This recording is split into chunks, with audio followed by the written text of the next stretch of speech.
right, hello everybody. Welcome to another episode of Coffee Table Conversations. Today we have a very special guest. He is Associate Designer for the Western Stage, Ted Dolas. Hi. There he is. So Ted, let's talk about some of the responsibilities of a designer. I know that you are a set designer and a lighting designer. So for somebody who doesn't really know what that job entails, what are some of your duties and responsibilities?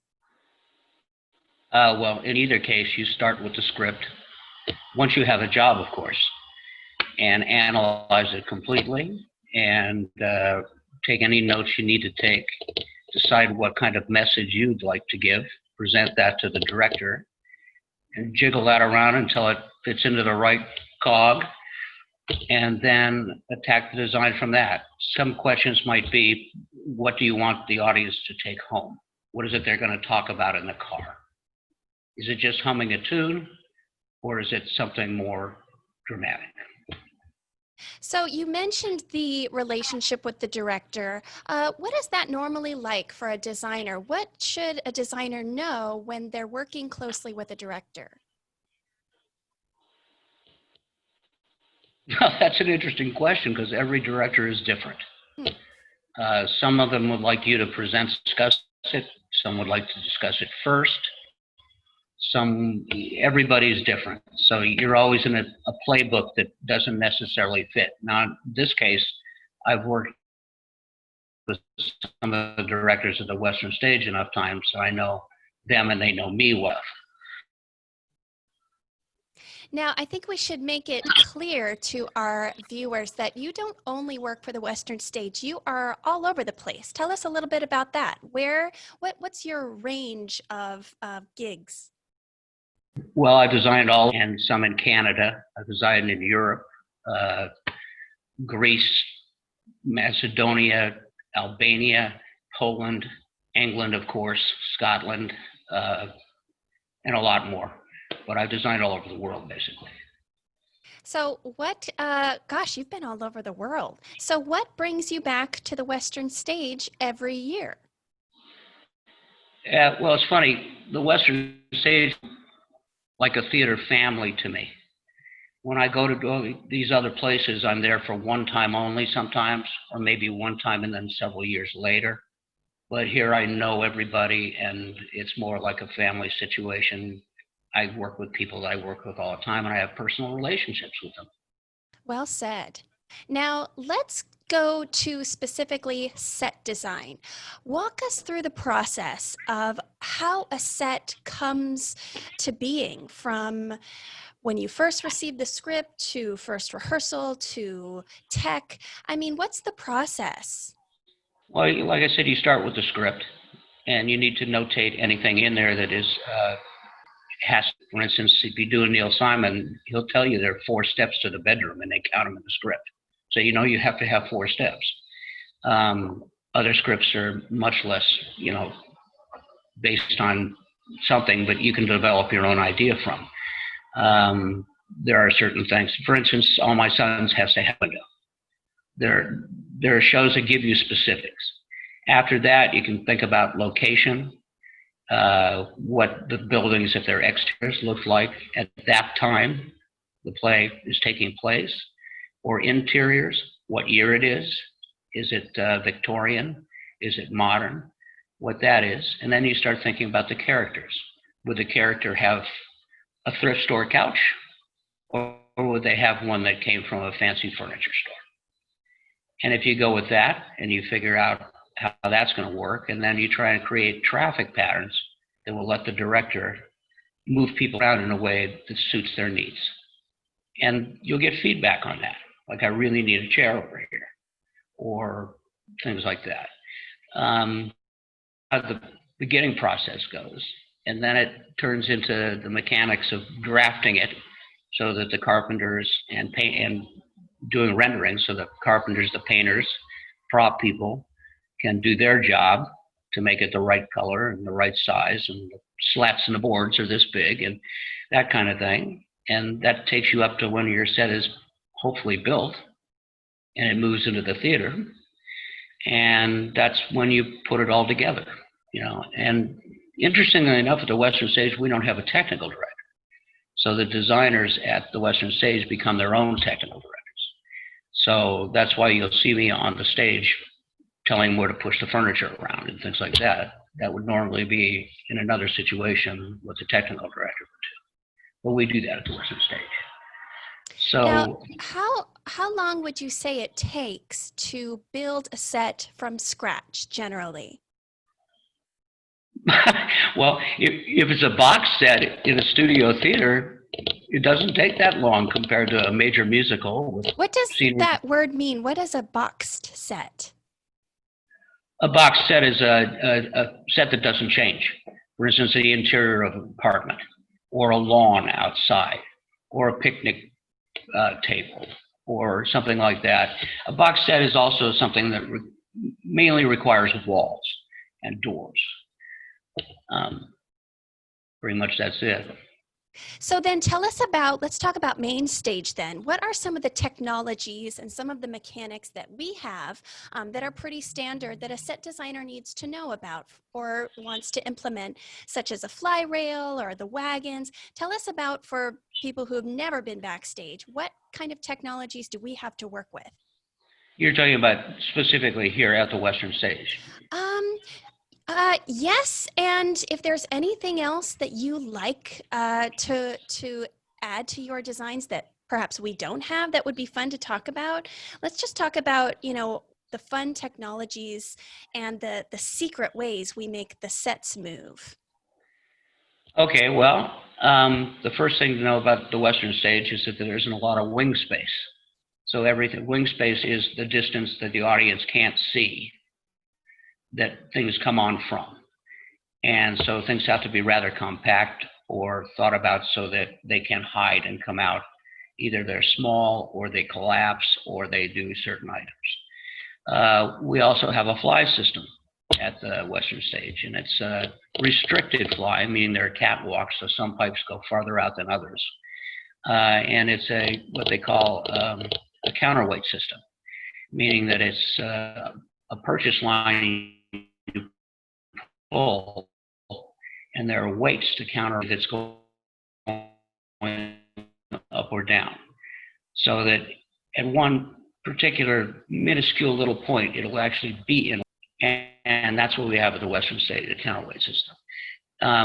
Now everything's almost, in other theaters, is computerized. There's the Clancy systems and Vortex systems, and they're all hooked into a computer system that will stop and make them go and push of a button, much the same as the modern technology has hit light boards and so forth and so on. But that's what we have at the Western Stage. And if you want to go back in time, everything was called what they call a hemp set. And when I grew up, actually, the first theater I worked in, I was 14. I worked in professionally. It was an all hemp set theater. I mean, it was all sandbags and ropes. And that was it. And you had to load your sandbag, and then you'd take a teacup out of the sandbox, and you'd pour the teacup in until you got the weight right. And if you needed it to go out fast, you would re-weight it the wrong way, and then you'd have a lift line to pull it up so it would want to go out, or the other direction. And there was a question about sailors at some point, and back in the turn of the century, what was really happening was that all the ropes that make things go up in sandbags were the sailors on the square riggers and all the sailing ships, and they communicated from a top gallant to a flying jib or whatever by a series of whistles, and that would tell them what instructions to do from the deck to the top of the mast. And they hired a bunch of sailors, and they would whistle commands to each other. Before we had intercom systems, and next after whistling came cue lights, actually, with electricity or line lights. But so that's why it's a rule you never whistle in the theater. Not too applicable today. However, back then you could get a sandbag dropped on your head because you nonchalantly whistled in the stage. So there you go. All right. I knew you'd have some fun stories like that. So earlier today, you mentioned a technical director and why you are, in essence, our technical director because you run tech rehearsals. So let's talk a little bit about what is a tech rehearsal for a layman, and what are some of your most important goals when you are running a tech rehearsal? Uh, okay, first and foremost, safety. Making sure that the scenery that's moving in and out and doing all of the processes it needs to do is done safely without actors being hurt or technicians being hurt, and that it happens smoothly and it happens within the realm of whatever a light cue it might be, or a line reference, or how that works, or a cue from the stage manager, whichever it might be. And it's a matter of making sure scenery winds up where it's supposed to be at the right time. For instance, you might have a piece of scenery that comes on from stage left and exits stage right, but then it comes on again from stage left. So you have to figure out how to get it back where it's supposed to go in time for the next job it needs to do. So it's all about coordinating all the aspects of wagons, flies, light cues, sound cues, actors moving where they need to move, scenery moving where it's supposed to go, all put together into one piece, and that's why we call it get it together. So, what are some tips that you would give someone new to a rehearsal process, maybe a new actor or a new deck crew person? What are some tips to promote safety and to make sure the rehearsal goes smoothly? Pay attention. Listen to what everybody says, and primarily listen to whoever is in charge of whatever your department is, be it assistant stage managers to stage managers, flymen to the master flyman, prop people to the prop master or mistress. Listen to those people, but also pay attention to everything around you, because you might wind up standing in the wrong place and getting hit by a wagon because you're waiting to hand off a sword to the fourth loincloth on the left, you know. All right, so let's go into a whole new direction here. You're also a lighting designer. What goes into designing lights for a show? Okay, well, a lot of the same things apply. Read the script, find out whether it's a day, night scene, a night scene, if there are any special effects like fans that have to go or lights that get turned on and off. Figure out where the dramatic moments are for that. Discuss all those with the director to make sure you're all on the same page. And then you need to wait until you actually see what you're, so you have to look at the drawings from the scenic designer, and then you go down and you look at the costumes. So you can pick colors that will coordinate with costumes and with the scenery and with the actors on stage. And then you can design either a general light plot, which contains specials. Those are what we call lights that, for instance, an actor is doing a soliloquy on one corner of the stage and everyone else listens. So you might bathe the stage in a blue light or a peacock pink or something and have a downlight, a white light downlight or something like that on an individual actor that will bring them out from the crowd for that moment. Putting a light on the ground that will shine a shadow up on a wall, or downlights.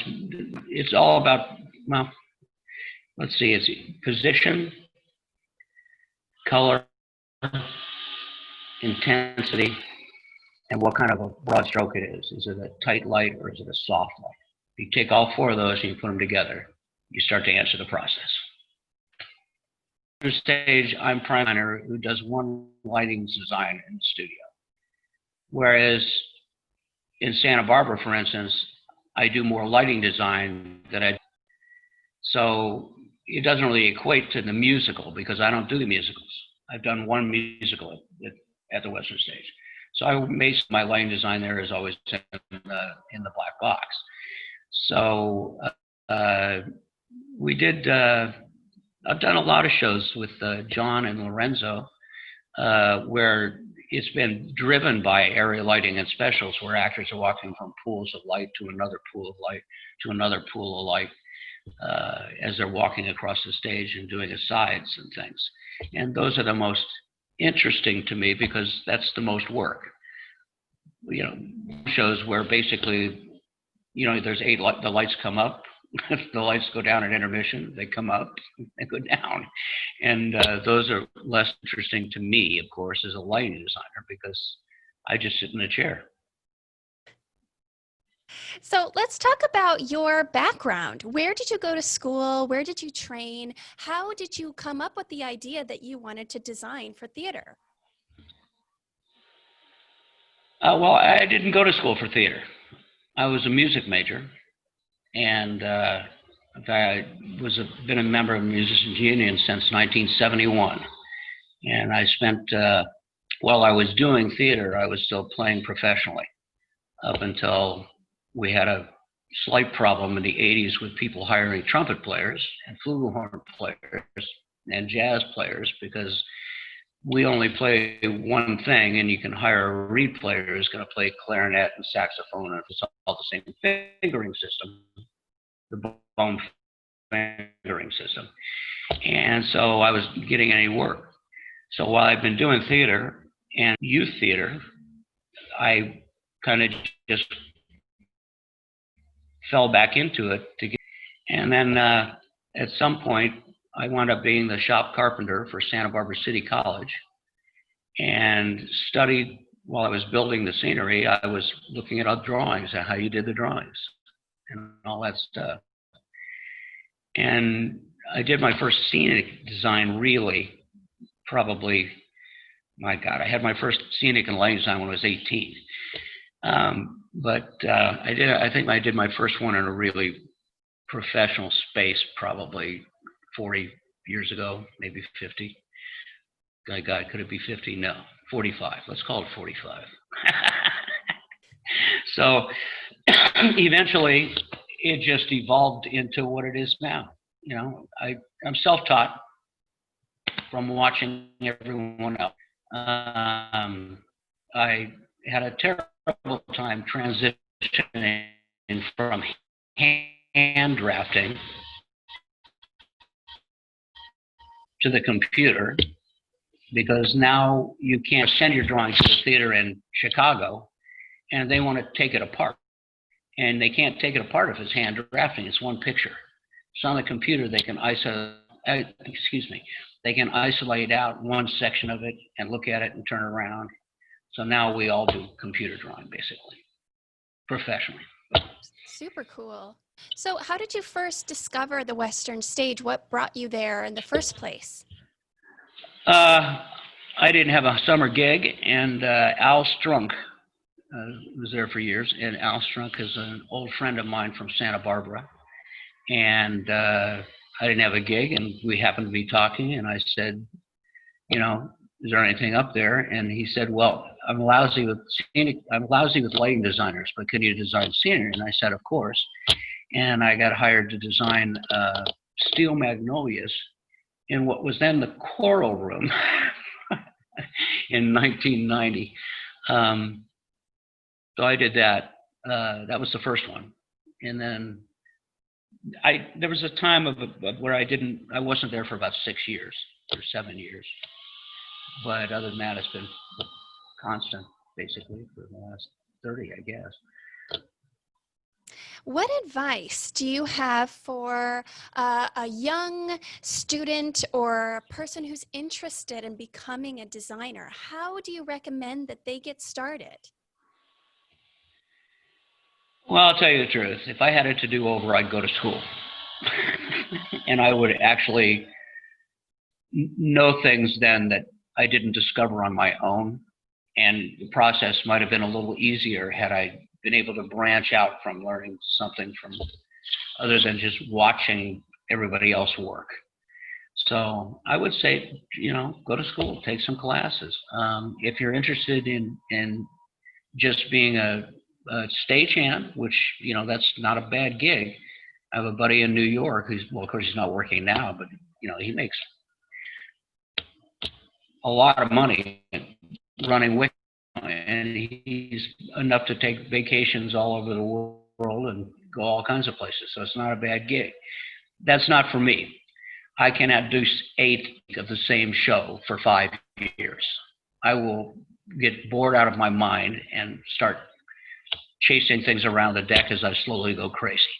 So, if you want to do that, then you can apply to the union, and you can become an apprentice, become a journeyman, and it's even in casual electricians. The electricians, local 33 in Los Angeles starts at $33 an hour. So, and that's the beginning. So, being a technician isn't a bad deal if you can maintain it. Now, speaking of being a technician, isn't it true that we have opportunities available for people who might want to volunteer for productions backstage, like deck crew or spot op? Tell us about some of those positions, and how can someone, what kind of experience might they need to dive into those things?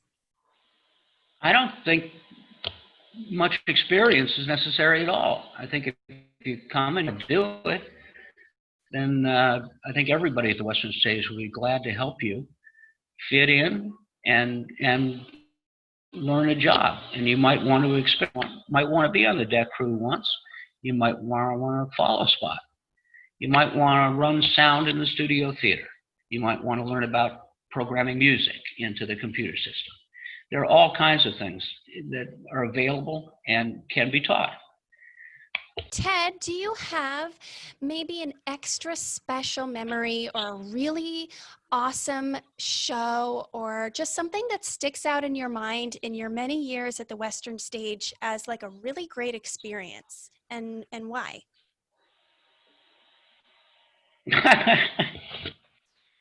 People always ask me what's my favorite show, and I say I don't have one. At the Western Stage, we've had so many that were just wonderful productions, like Zoot Suit that we did years back that both John and Lorenzo worked on. That was a really interesting and fun project. In the studio theater, we had Hostage.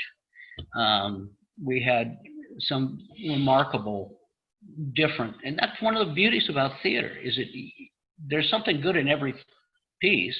I mean, I guess, okay, Sound of Music doesn't fit in there, but but almost every piece, I mean, there's shows that you do over and over again, and you just, like, I don't know, I think I've done West Side Story. Last count was 8 times, Oklahoma 6 times, and sometimes you're lucky and you only have to do Pajama. And there are shows like that keep coming back to haunt you, and you keep going, well, it's a paycheck. But there's been a lot of interesting shows over the years at the Western Stage, and a lot of them I had nothing to do with. I just saw them and they were wonderful. So there you go. So I also just thought of something. Some of our patrons and some of our audience members might not know that when a set is built for a show, that the thing becomes completely obliterated during strike. Tell us about what in the world, why would we tear apart something so beautiful or something that we worked so hard on? Some of our audience members might not understand the life cycle of the set. Can you tell us a little bit about that? Well, because of who we are at the Western Stage, we try to use stock scenery as much as possible, which means we have a load of platforms that are 4x8 and some 3x6s and some other things. Because they're stored outside, however, they tend to weather badly. So we build them, much to the chagrin of everybody, 2x4 instead of 1x, so they're heavy. And we try and keep 4x8 flats in different sizes so that we can utilize those to put into other shows. And if they're in the show that's on the stage, you get them back and you put them in another show. But there are certain aspects of things that are a staircase that has a 6-inch tread and things like that just don't work anywhere else. And we don't have the space at the Western Stage to store anything. We basically have a place on the East Campus where there are properties and furniture, and then a trailer with furniture in it, and everything else is outside in that backyard area. So you're limited as to how much you can keep to make that work. I will say there have been some occasions where we've been able to give to like one of the high schools or something like that. And that's always something we'd like to try. If we have an opportunity to give something to another theater company, or they would like to buy it, we would be glad to do that rather than destroy it. That's perfect. Thank you. Another question is, you brought up the scene shop. Now, I know that we have a scene shop manager, and then we have our set designers that come in. Is there a certain relationship between the shop manager and the set designer? I mean, who is the one who gets to direct the builders and the carpenters on how to do things? Well, once again, that's a Western stage difference in that basically the shop manager at the Western Stage is David Parker, who is our lead scenic artist, and incidentally, a plug for Dave, one of the best I've ever worked with. But Dave basically is the scene shop manager, meaning that in terms of that he's making sure we have communication going and people are showing up when they're supposed to, and so forth and so on. Whereas in my case, I'm the one who's directly saying we need to build this today and that tomorrow. Now, you must also understand that Dave also designs shows. And when he designs a show, then he's doing that as well. He's telling them what they need to do. So it's more of a give and take situation on that. Okay, so I know there are probably a lot of people out there that might think it would be interesting to work in the scene shop. Are there any opportunities for folks, and what kind of experience would you need if you wanted to be a carpenter at the Western Stage? Well, I think one of the rules of the college is you have to be 18 to use a power tool. So we'll welcome anybody who would like that. They can't use the band saw or the radial arm saw or the table saw, but if somebody's under 18 and they want to come, there's lots of painting to do and gluing things together and doing all kinds of work like that, fashioning fake flowers out of pipe cleaners, who knows. If they're over 18, then of course they're able to use the tools, and that's a learning process. It's much the same as taking a woodshop class in high school, I guess. It would be something similar. We need to teach you about the tool and how to safely operate it. And I used to have a friend who used to rate somebody coming in. He'd just take a tape measure and he'd spread it out and he'd make a mark on a piece of wood. And he'd give them the tape measure and say, "Tell me how big that is." And if they said it was 8 inches and 4/16, he said, "Okay, you can start here." And if they looked at him blankly, he said, "Okay, we're going out to the yard." So his measure of where you were was how you could read a tape measure. I think I would fail. I might fail on that. Well, if I take my glasses off, I'd fail too. There's something for everybody, I guess. Before we let you go, is there anything that you want to share? So what do you want to say to the world about being a scenic designer or a lighting designer or working for the Western Stage? Is there anything that you just want to get off your chest? Okay. I think it's important to support live theater because it's part of our culture. And it's not the movies. It's happening. It doesn't take a part, post. It doesn't take 3 days to get a minute of film. You're experiencing it live, and I think that's important. And you got to remember, jazz and actually musical theater are the only really true American art forms, in my opinion. Started out of operetta with Steamboat in the 1800s with musical theater, and of jazz, of course, started the other one. So everything else we've kind of adapted from European or other cultures, but these are our two. and we need to maintain them. Well said. Well, we hope you enjoyed this chat, and we look forward to our next coffee table conversation. Until then, stay healthy.